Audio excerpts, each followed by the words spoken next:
school, not often people actually manage to spell my name right, so that was a good start. So I'm going to talk about something a little bit different, right? So we've had quite a few talks today about reverse engineering, breaking stuff, looking at the software, looking at mobile phones, extracting secrets and that. I don't know. When I look at security today, I think there are a number of new areas that are a little bit more, a little bit tougher, but also areas that require a different sort of looking at how security is run. And so I'm going to be talking about how do you extract secrets from silicon. In particular, if you master these ways for extracting the secrets from silicon, a new generation of bug hunting. In particular, when I talk about new generation bug hunting, what I'm really talking about is, here is code, microcode, and secrets that have been untouched for 20 plus years. You may have seen a little thing in the news over the last few weeks about vulnerabilities that lie in silicon, right? So where do we sort of start? I think just a little level set. I think when we sort of look at this whole sort of realm of hacking, we need to sort of focus a little bit on what are we trying to protect. And so when it comes to secrets, there's obviously a lot of different aspects to it. But in many ways, from the secrets, we're really trying to protect intellectual property, and that may be things such as cryptographic routines, software algorithms, patent pending techniques, and that. And why are people actually trying to protect these things? This may be to preserve time to market. So, for example, a secret source. They may be trying to control access to a market. So, for example, hardware consumables for gaming platforms. It may be a financial stream. So, for example, streaming data, streaming media, and how do you protect that infringement and copying of those goods. And so before I get on the path of reverse engineering and breaking the silicon part, I think it's important to understand what I mean by reverse engineering. And I think where we start this journey for many, many years has really been about software reverse engineering. And much of the talks today and tomorrow have come from a software engineering and software reverse engineering perspective. And those secrets, the things that we've had to worry about, have traditionally been stored in software. And we've been battling for 30, 40 plus years of how to obfuscate the data and how to move from a to and fro between the hacker, the bad guy, the good guy, and changing techniques. For example, do I obscure the code? I figure out how to de-obscure the code. I now add anti-debugger techniques and so on and so on. And things are sort of advanced, but where we are today with, frankly, the current generation of decompilers and debuggers, there is really no place to secure your secrets entirely in software. Okay, and so where things have sort of moved on, and when I look at where are people keeping their secret source and some of the key elements today, it really has moved into the firmware as well, right? Okay, so if I take my software and as software engineers, I develop my code, I can keep my secrets in that source, and I will try to move some of my secrets to firmware, okay? I'll be able to buy chips, and I'll be able to program these chips and store my secrets. So for example, many of the secure hardware will allow you to use WERN, so write once, read never, which basically means I can put my secret on there. I will never be able to extract that secret, but that secret will be used on the chip itself. And that's all very well. And so from the firmware side, frankly, I think of the last 5 years in particular, many of the tools have now specialized in being able to do firmware extraction and extract secrets from that. So what's happening is that there's a greater emphasis on shifting the secrets to the silicon itself. Okay. There's some advantages by shifting to the silicon and to the chips. First of all, we're talking about the physical barriers. We're moving from those things that you could, change from ones and zeros using your software and your regular computer or your laptop, through to, a physical medium and the skill sets that are required to break that. But there are also some disadvantages that if I shift my secrets down to the silicon, if someone breaks that silicon, they'll be able to extract that secret, and I'll have no way of replenishing or updating that particular secret. So there are some pros and cons to that. How many people in this room, first of all, class themselves as hackers? Raise your hand if you're a hacker. Actually, very few, okay? How about, how many of you have ever done any hardware hacking? That's a little bit better, I don't know. Obviously, if you should have had to spend some time in the other rooms over there playing around with some of the hardware and some of the hacking side. Hardware hacking is really, it tests a different side of the hacker mentality and the reverse engineering side. And really when we talk about hardware hacking or traditional hardware hacking is, how do I find access to the actual device? I'm going to look for interfaces, I'm going to try to connect to it, I'm going to test those interfaces. And when we're looking at traditional hardware hacking, we're looking at things such as smart card serials, JTAG, USB connectors, and trying to reverse engineer into the protocols and tools. Things get a little more interesting, though, when we move on to into the IC realm and actually down to the microprocessor. So I'm going to start that sort of journey at a high level. So Intel chip, the 8008 chip. So copyright Intel 1971. So what you see here is effectively a visual image through a microscope of the chip. So you see all the metal layout on what's on there. Interesting thing about this particular chip, it is the ancestor of the x86 chip, so the most common processor that we use today. Back then, 3,000 processors, 0.5 megahertz in speed, and fabrication at its smallest level, 10 micrometer fabrication. When we start looking at reverse engineering from a silicon perspective, there are a number of things that we have to do. So, for example, when we're looking at a particular chip here, one of the first things we're looking for are where all the data rails are. Okay, so if you like, what we can see here are a number of colored lines here, which actually represent the data lines. And we talk about an 8-bit processor. Every one of these colors represents the actual power line and the data that goes down through individual bytes. Right? The process itself, not particularly interesting, 16 kilobytes of memory. Another aspect of really looking at these chips is, if you like, the diagram of how these chips are supposed to operate. Okay? In many ways, you look at this as a block diagram, and there are a lot of things that are happening on the processor. So when it comes to reverse engineering and understanding the secrets is, how do I go from that metal layer into this block diagram? So if there, for example, if part of this block diagram is a cryptographic routine, I have data that's stored on this particular chip or in memory, and it's encrypted. I have a cryptographic routine, I have a secret, and then I have the data output. Can I figure out a way of bypassing all the cryptographic routines to get to those secrets itself? Things are getting smaller, though. So here we were with the 8008 chip, 1971. And here we are with the current generation chips. So, for example, this is the Snapdragon 835. It's used in the Samsung Galaxy S8 processors. So it is 10 nanometers. So in 46 years, we have shrunk by 1,000-fold.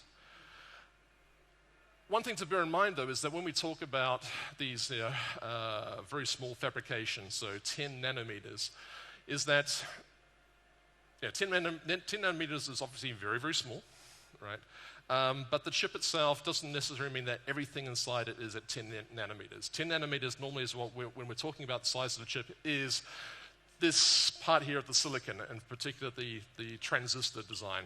So if you're not quite sure what we're sort of looking at, if you remember back to early stage physics and doing any sort of microelectronics, and you're looking at a transistor, this little part at the top here, this gate cap, represents the base of your NPN transistor. Okay. And so what we've done here is we're taking a slice vertically through a particular chip, and we sort of get the layers of the chip.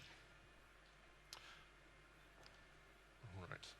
So moving on to the IC reversing. How was reverse engineering used to be done? Okay, the reverse engineering technique effectively was optical imaging. I take my particular chip, I take lots of photographs of it, I tape them all together and crawl on the floor looking for this. So this happened for debugging. This also happened for looking for security vulnerabilities, faults, and backdoors. We can do a little bit better than that. But where are we today? What sort of happened? What's sort of driving a lot of the silicon reverse engineering today? frankly, when I look at many of the people who have entered this space and enjoying and reverse engineering, you can blame MAME. Okay, how many people know much about MAME? I've heard that. Excellent, that's good. How come there's more people knowing about MAME than about reverse engineering and calling themselves hackers here? I don't know. So what we've got here is that as people wanted to recover these old machines, so for example, this is the Sega Virtual Racing from 1992. They had custom code in there. And to be able to preserve these machines, preserve these games, the MAME has allowed us to take those chips, take those processors, extract the code, and then rerun them in emulators. An interesting thing about this is you see this background piece here. So this is one of the chips driving Sega Virtual Racing. What you'll sort of see here, though, is these lines. 1, 2, 3, 4, blah, blah, blah, up to 16 lines. Okay. So what we have here is actually the mask ROM for Sega Virtual Racing. And here's a little trick. If you squint a little bit, you'll see that all the lines that are running up and down this page, some of them have got little dots in there. Okay. So those little dots are actually the ones and the zeros of the code there. Okay. So you are physically reading the binary code of this game. Okay. And if you enjoy doing that, you can actually go to the Capsoft blogspot, and they have lots of images of these chips, and you can help them recover code by converting all these back into ones and zeros and back into bytes. Okay. But as an introduction, so the interesting thing about this is that if I can get deep enough onto the silicon, I can actually just physically read the data and the secrets that are there. So the reverse engineering techniques really for extracting secrets from silicon haven't really changed an awful lot. So many of the techniques that we've used in the past for conventional reverse engineering of hardware apply to the silicon base. What sort of fascinates me in many ways, hence this sharks with freaking laser beams. Where else in security do we get to play with lasers? We get to play with with acids, fumed nitric acid, and really play at the cutting edge of our chemistry and our electronics side. Things are changing though. As the bad guys get better at reverse engineering the chips, there is a war going on between the hackers, the reverse engineers, and the engineers. So for example, the chips today are designed in multiple ways. So, for example, there are different. A chip is made of different layers of metal, different layers of silicon, different layers of insulators, and some of these insulators can be destroyed through using different types of acids. Some of them can be can be overcome by using different frequencies of light. And there are things such as fuses, so a bit like these sort of meshes running over the top of the chips, for example, to prevent physical access to the chip and extracting the secrets. And there's been a war that's been going on for quite some time in this area. But frankly, the best tool and the best trick that the manufacturers have today is to make things much, much smaller to prevent access to these secrets. On the semiconductor reverse engineering methodology, there are really 5 key steps: decapsulation, delayering, imaging, image analysis, and data extraction. And I'll run through those. So when I look at a particular chip, they're pretty bland. You'll see normally a black piece of plastic with a number of little legs that are sticking out there. So the chip itself is embedded inside that epoxy or that particular plastic. And so decapsulation is about how do I remove this? Lots of different ways depending on the materials, but I won't really sort of step through that. Here we have one particular chip, nice and easy. Frankly, you can play around, but I guess there might be some health warnings there. By dropping a few drops of fuming nitric acid, it destroys the epoxy around this, but leaves the chip around there. Depending on the types of acids, they will expose different types of chips while leaving, for example, the gold filaments and other parts of the chip itself. Other methods that have available includes things like milling, so using a very fine milling device and gradually removing the layers of the protective measures over the chip, or decapsulation through a laser. Again, playing with lasers to remove down the actual layers themselves. If you get a little bit tired of that, commercially there are tools such as the jet etch, which allow you to effectively hook the chip up there, push it down, and it will do all the work in actually removing all the materials to give you exposure to the chip itself. once you've exposed the chip, you want to do a little bit of cleaning so that you can take nice pictures and nice images on that. That's already about preparing the chip ready for doing the reverse engineering.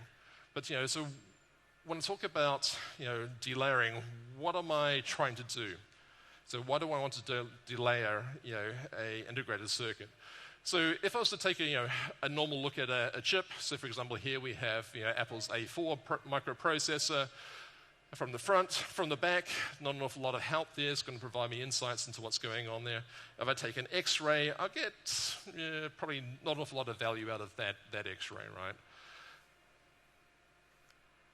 But as I start to extract the layers and actually remove the layers of the chip, I start to get a better idea of actually what's inside the chip itself, right? So for example, here we're looking at the very top layer of the metal layer 8. So what that means here is that the A4 processor has 8 layers of metal into the chip itself.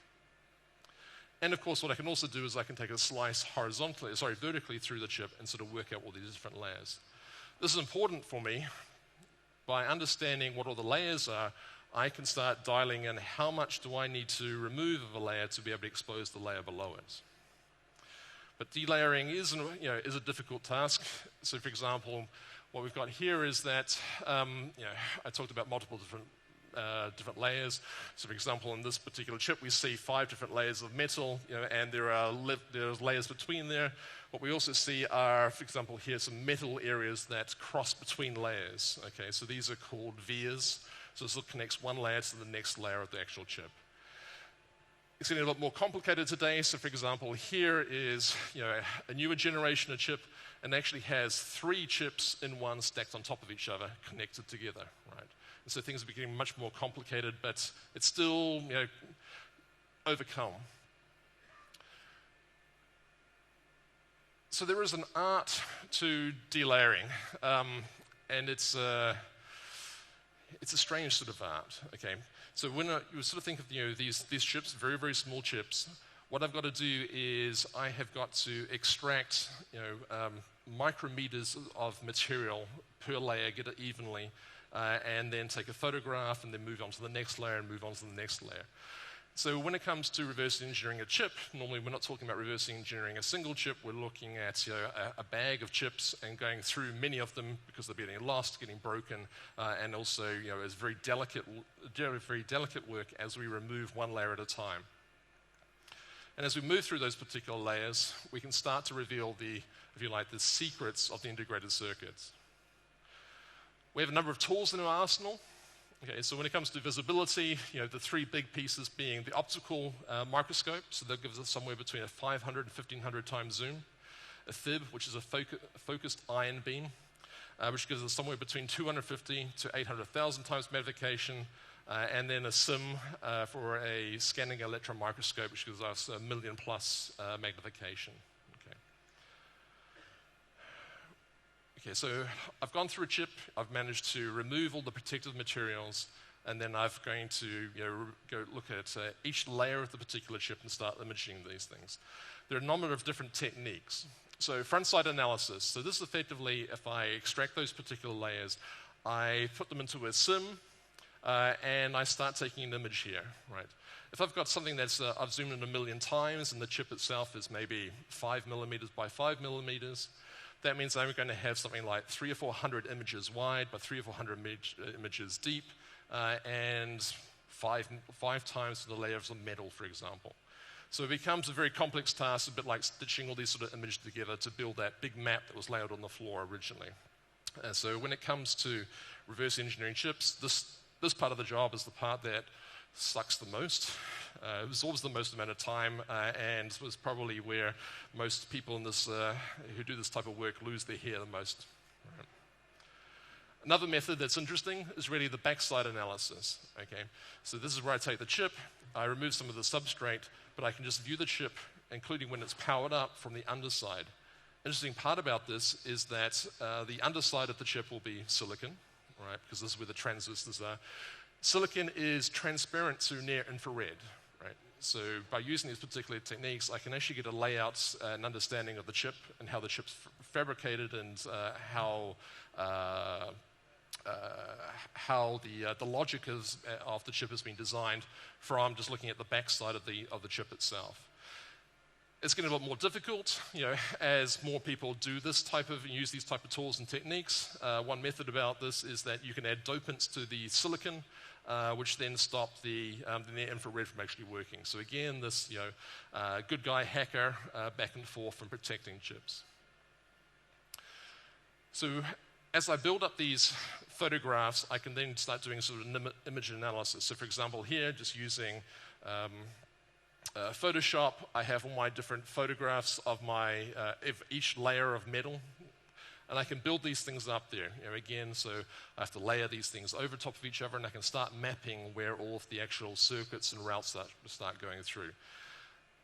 Some of the newer techniques in probably the last 5-6 years have focused on the vectorization of this. So what that means is, instead of it being an image, I'm now going to convert it into a vector, a very complex vector, and if I can vectorize it, I can also then start using virtual analysis, so I can virtualize the entire chip. Some of the newest techniques that are coming around really are 3D X-ray microscopes. So this is a brand new type of method. So effectively what we have here is that it's a special type of X-ray that builds up over time and allows you to reconstruct structures at 70 nanometers. Right. And so we start to see, the layout of the chip, but also we get, without having to destroy the chip, we can actually see where all the metal layers connect between each things. So there's a great hope in this type of technology that will actually fundamentally change much of the semiconductor reverse engineering going forward. Another technique, two techniques that have been developed and that are making changes, or that are again sort of changing the way we look at this, are scanning capacitance microscopy, if I can say the word properly, and scanning microwave impedance. So what these things actually do, which is a little bit more interesting, is a hard part of reading silicon has really been some of the memory storage areas. So these new types of techniques actually allow us to physically view flash memory cells. Okay, so as the core storage for most of the microelectronics that we need to worry about, it allows us, for example, through using these two different techniques, we can actually see again, on the chip where the ones and zeros actually are, and we can read the secrets directly from the chips. Another area really is, if I look at the metal layers, I can also look at some of the logic there. So while I might have memory areas and I'm going to store the dynamic memory, or maybe some of the original memory that was put onto the chip, I can also look at some of the secret source routines here. So once you get good at these, you can actually start programming the system to actually do image recognition to identify, for example, the flip-flops and the logic gates that are actually part of this particular system. And folks that do this for quite a bit of the time become very good and become experts at actually spotting where the cryptographic routines are and spotting flaws in the cryptographic routines purely from looking at the pictures. So if all that was really about understanding the chip and being able to access parts of and understand where on a large chip where all the important things are, this is where things start to sort of take off when we get into our hardware reverse engineering, and that's really the data extraction. So as part of that planning for data extraction, what we have to do is we have to look at all those different layers. We have to look at the key structures. We have to start looking at the chip and trying to decide on where all those logic pieces were, the chips, for example, where the encryption pieces were, where the decryption pieces, where the data storage areas are. We also have to look at some of the physical protections. So, for example, where there are fuses on the chip. So, for example, some protections of chips allow to prevent someone taking out the chip and reverse engineering it. So we'll have fuses on there that will respond to infrared light, for example. Okay.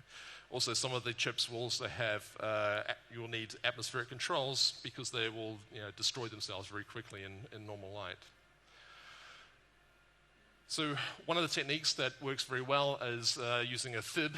So again, the focused ion beam, because So the fib we can use to, as a way of imaging a particular chip, but because of what a fib is doing is focused ion beams, if I leave the ion beams charged up enough, powerful enough, it will actually etch holes through the device that I'm looking at.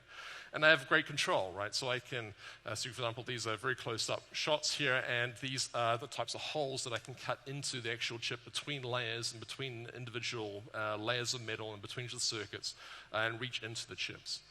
Now, once I have those particular holes, I can start putting probes in. Okay, so microprobing is the technique that we use there. And so effectively, this allows us to use those holes and those particular key points in the chip and put individual probes down on there. The trick, though, is that these probes are very, very small. So, for example, here, working on a substrate here for a 8-bit or 16-bit chip, then I have to put down enough probes onto this particular chip. It's pretty scary, though. I think that each one of these probes, if you think of a very, very fine needle, and yet even on the finest needle you can think of, these needles are still maybe 1,000 times thinner. We've had plenty of times where you lay down all these particular probes during the day, you need to go home, you come back the following morning, and someone drove a truck next to the building, and the shaking of the ground actually caused some of your needles to break, and you have to start all over again. So very sensitive work.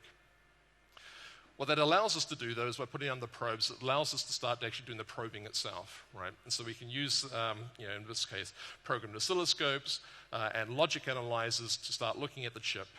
And start playing around with the power inputs and extracting data from particular pieces of the chip. That allows us to do things such as glitching. So, for example, let's say I want to, the chip is operating very fast.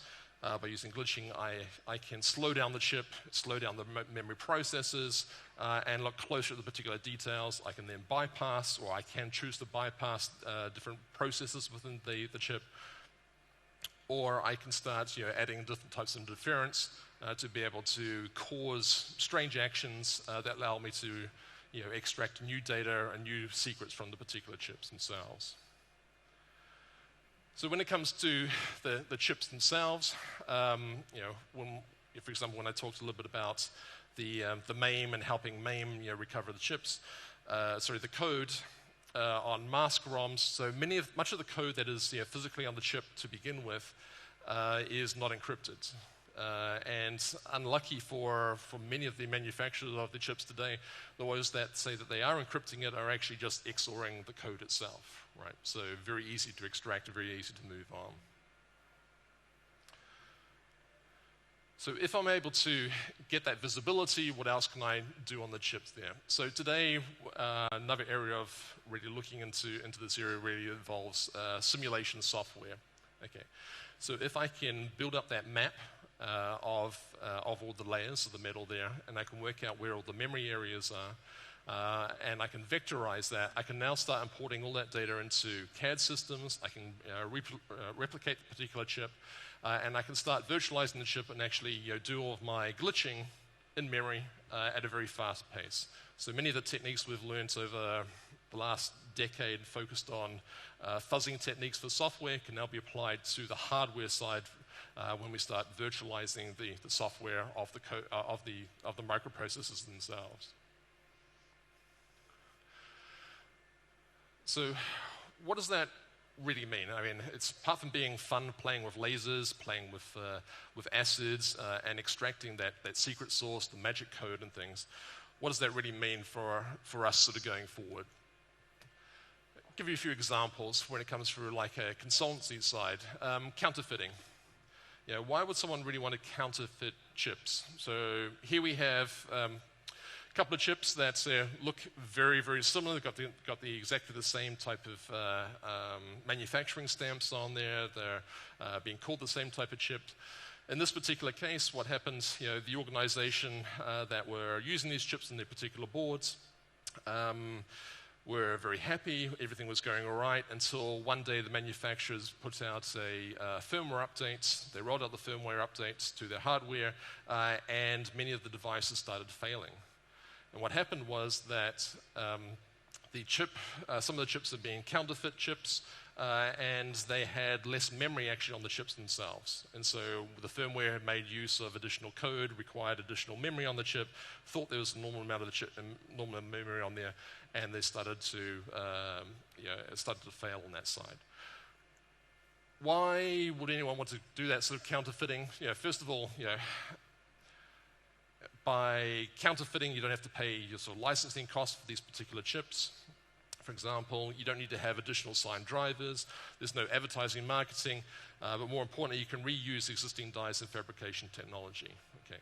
So unfortunately, the market, the gray market for semiconductors, even at the lowest end, chips that are sub $1, is probably more open to counterfeiting today than some of the more specialized chips. So what's sort of happening in that scene as well? What we also see is product teardowns. I thought it was interesting, today there was a good discussion really about, reverse engineering the Samsung 3 errors and error problems with that, trying to figuring out what the memory was, what was the construction of that.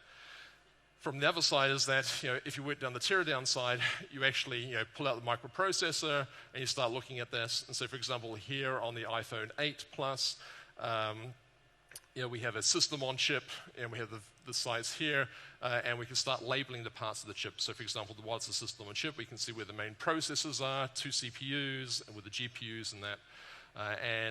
From an attack perspective, we could then focus on where the memory areas are, and instead of having to reverse engineer the entire chip, dive down to individual pieces. So today there are dozens of sites and dozens of organizations that focus on these teardowns. They're used for understanding what all the processes, what all the versions that are running on there, extraction of data that can be used to work out what is the cost of manufacturing for a device. Another area really is on the IC teardowns. You can actually go a little bit further. So, for example, this particular example is, I might be interested in a particular chip, and I can get all the details about this particular chip already. So, for example, this one here is the IC, or the current generation of integrated circuit for Microsoft's HoloLens, right?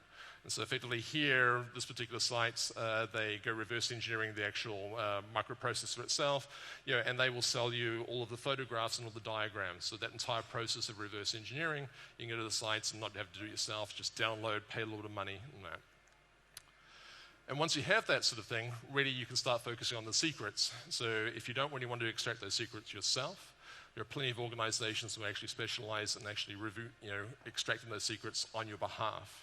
So, for example, what we sort of see here is, if you like, the cost breakdown as a managed service to take your current generation chip, microprocessor, get all the photographs, and actually extract the microcode, the secret source, the secret numbers, and right down here to porting the code from assembler to C so you understand the program as well, right?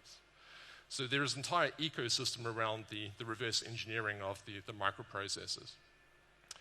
But, it's a bit like that ad, but wait, there's more. So going one step further is, not only reverse engineering, taking all the photographs, extracting the microcode, you can now take those photographs, you can take that vectorized image, you could take that Photoshop stack of all the images there, and they will just refabricate the chip for you, right? And you can work with organizations like this where you can modify the code that was on the chip as well. So, for example, changing some of the secrets or adding additional secrets and keys. So, pretty interesting ecosystem that has come to flourish today.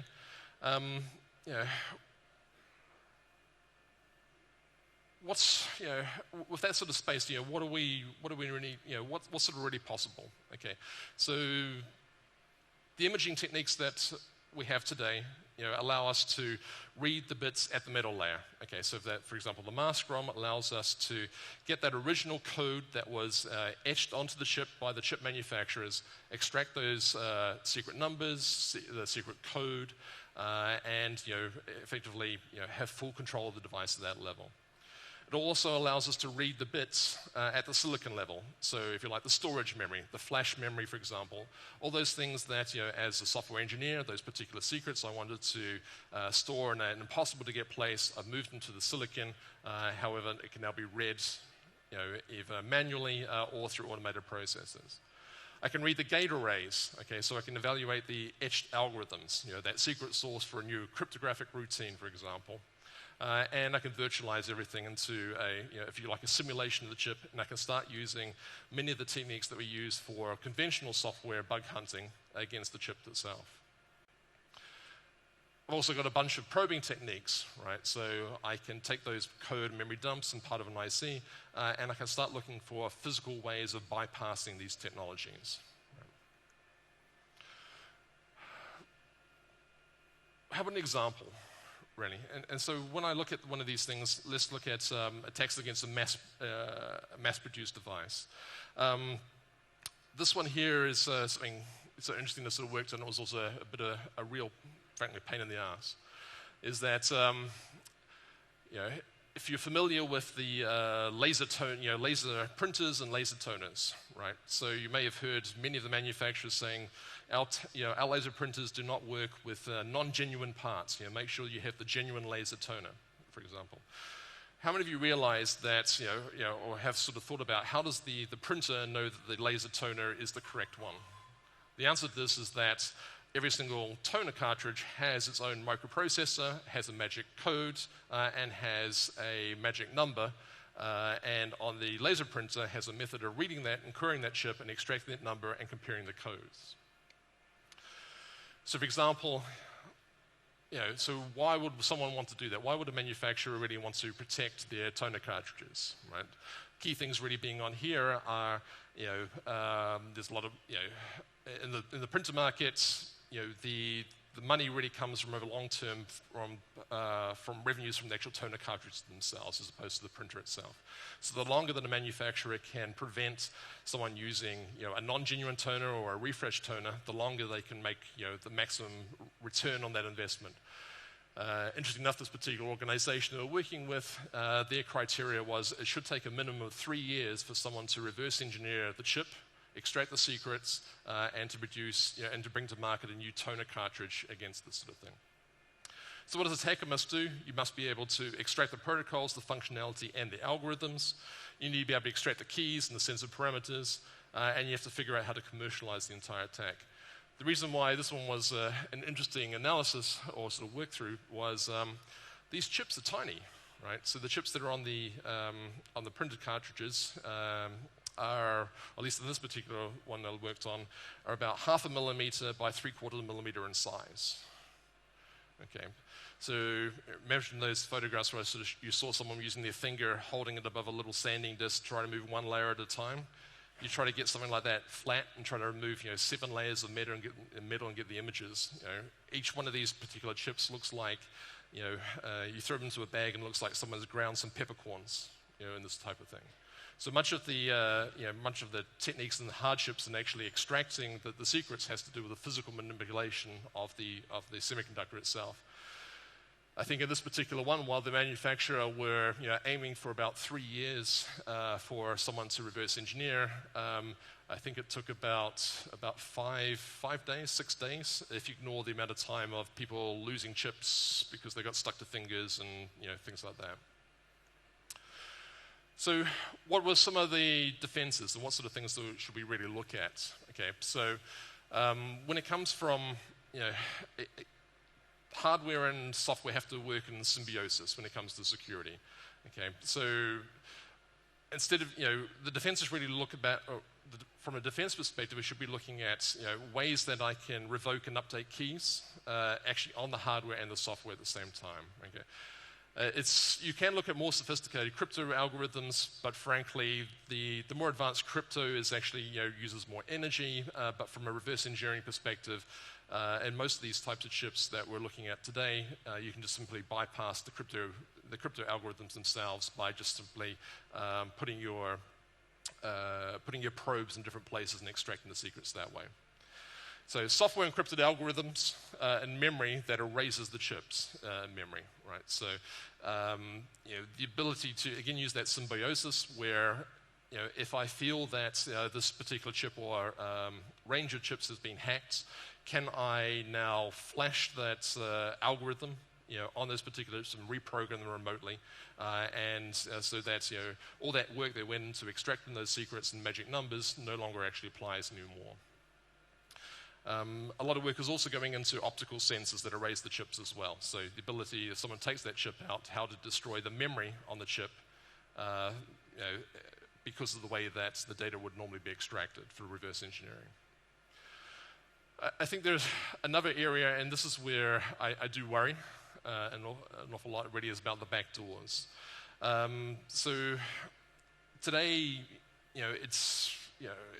it's down to the manufacturers themselves to decide on how they can and how they will, if they will install backdoors, and that backdoor may be, for example, additional keys. They may depreciate crypto functions. For example, one of the ones that I've seen before is look for a magic number. When the magic number is seen, effectively turn off the random number generator and use a calculation of pi, for example, right? And so these types of backdoors and techniques are appearing in chips and chip manufacturing. More often than not, it's in the counterfeit space. So what happens is that someone will reverse engineer a particular chip. They will extract the microcodes. They will find the secrets in those particular in that particular code. They will then reprogram an FPGA.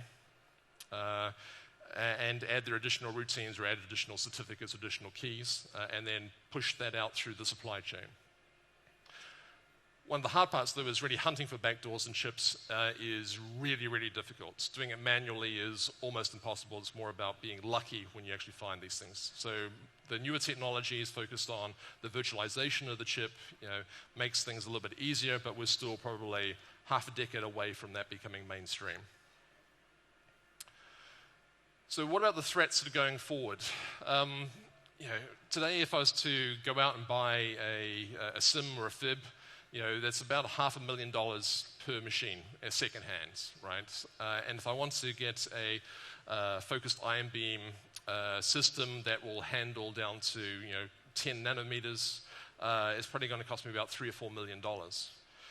However, if you really want to, you've got two routes. One is you can go to an organization that just focuses on not so much reverse engineering chips, but focuses on debugging and diagnostics, where you can actually rent this equipment for about $300 an hour. Okay, so here we move from $1 million+ for all the necessary equipment down to $300 an hour per lab. Or you go to a university and you do your degree in semiconductors, and most of the devices are actually already there. Most of the technology is already there, right? Other things that worry me really is that the integrated circuit code is immobile. Okay, so today many of the chips and technologies that are out there have been designed to be out there in circulation for many years and sort of go on.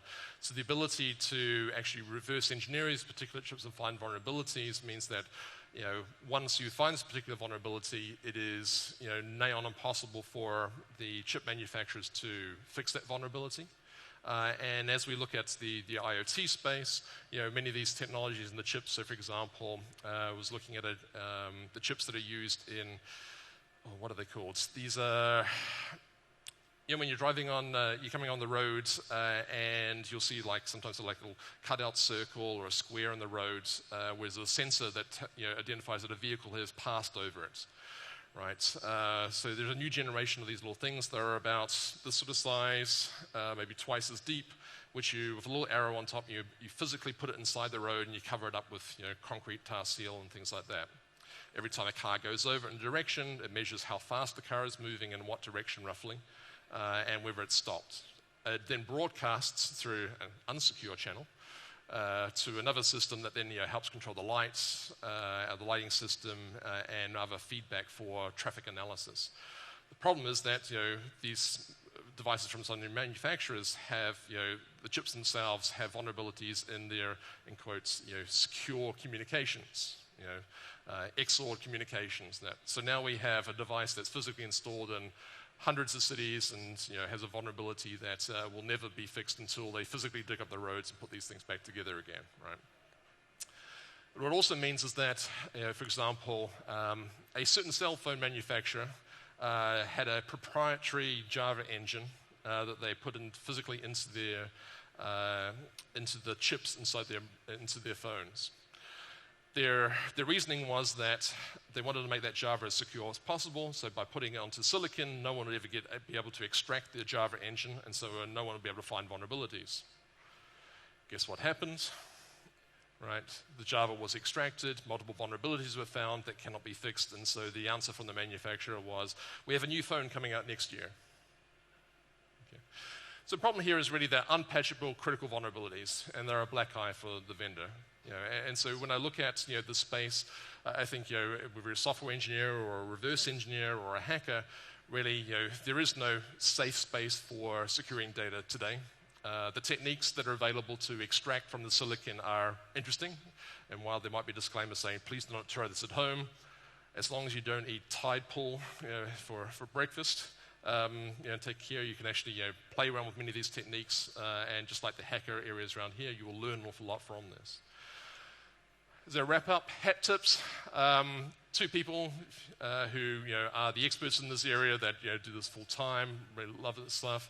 Krista Tarnowski and Joe Grand, so hat tips to them. Also, if you're interested in sort of learning more about these areas, here are a number of key sites I've used for some of the images in this particular presentation. They'll give you sort of step-throughs and actually give you a few more sort of storylines of, if you like, the good, the bad, the ugly of the technologies that are in this space. But with that, thank you very much. Cheers.